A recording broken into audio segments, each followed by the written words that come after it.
Hello there, I am going to be reading my favourite bedtime story to you this evening. It's called The Magic Paintbrush. It took me a long time to decide which one to choose, but my mum said that this was my absolute favourite when I was growing up. Go and catch some shrimps, Shen. Go and catch some fish. Go and gather oysters to fill the empty dish. Shen sits on the seashore. A stick is in her hand. She sits there drawing pictures in the sand. She draws a flower, a flying fish. She draws a boat at sea. A hen, a hare, a dancing dog, a weeping willow tree. The waves roll in and wash away the pictures in the sand. But on a rock there sits a man. A brush is in his hand. He looks around. He calls to Shen. Come here, he whispers. Hush. We don't want all the world to know about this magic brush. He slips the brush into her hand and tells her to be sure never to paint for wealthy folk, but only for the poor. Did you catch some shrimps, Shen? Did you catch some fish? Did you gather oysters to fill the empty dish? No shrimps, no fish, no oysters. Shen laughs and runs inside. She paints a pot, then stands and waits until the paint has dried. The paint dries on the paper. The painting of the pot is not a painting anymore, but real and steaming hot.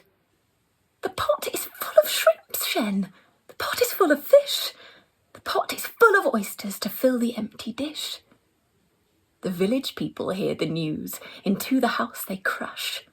The young and old all want to see Shen and her magic brush.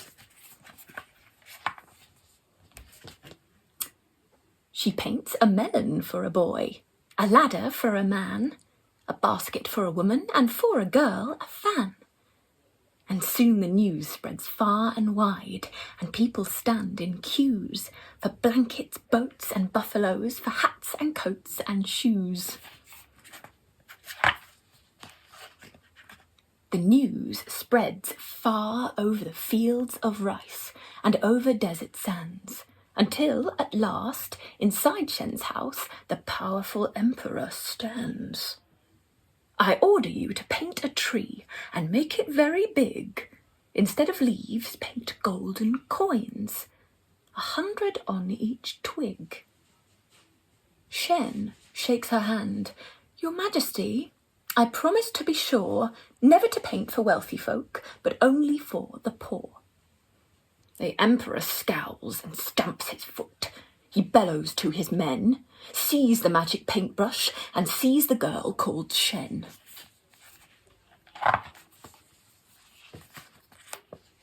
Now Shen sits in a prison upon a cold stone floor. She waits there till the emperor opens the prison door. He holds the magic paintbrush. He orders, paint that tree. Paint me my golden coins, and then you shall go free. Shen takes the brush, and bowing low, says, Gracious Majesty, come back here in the morning, and you shall have your tree.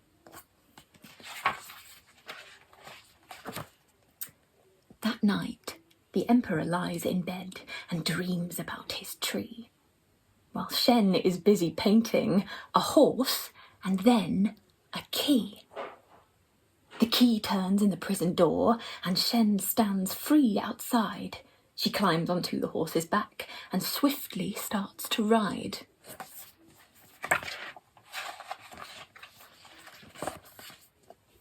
Where are my coins? The emperor shouts. Where is my golden tree? Where is the magic paintbrush? He cries. Who will let the girl free? He climbs onto his fastest horse and rides with all his men. Over the fields and desert sands they gallop after Shen. It's Shen, she's back again.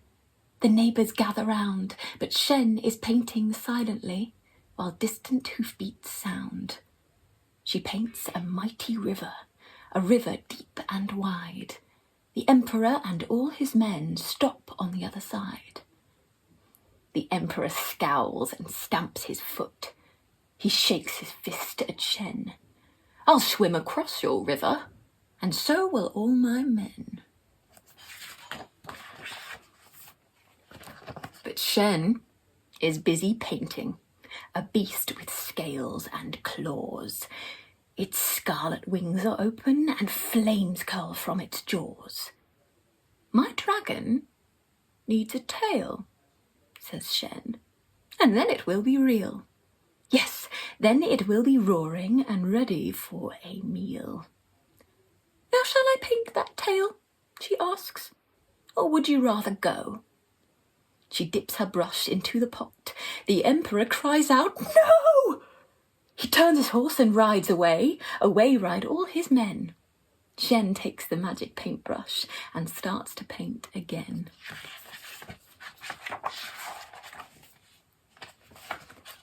She paints a mound of golden rice, and cakes like little moons, and drums and flutes, till all the streets ring out with merry tunes. The sun goes down, the moon comes out, and shines as bright as day, while Shen and all the villagers dance the night away.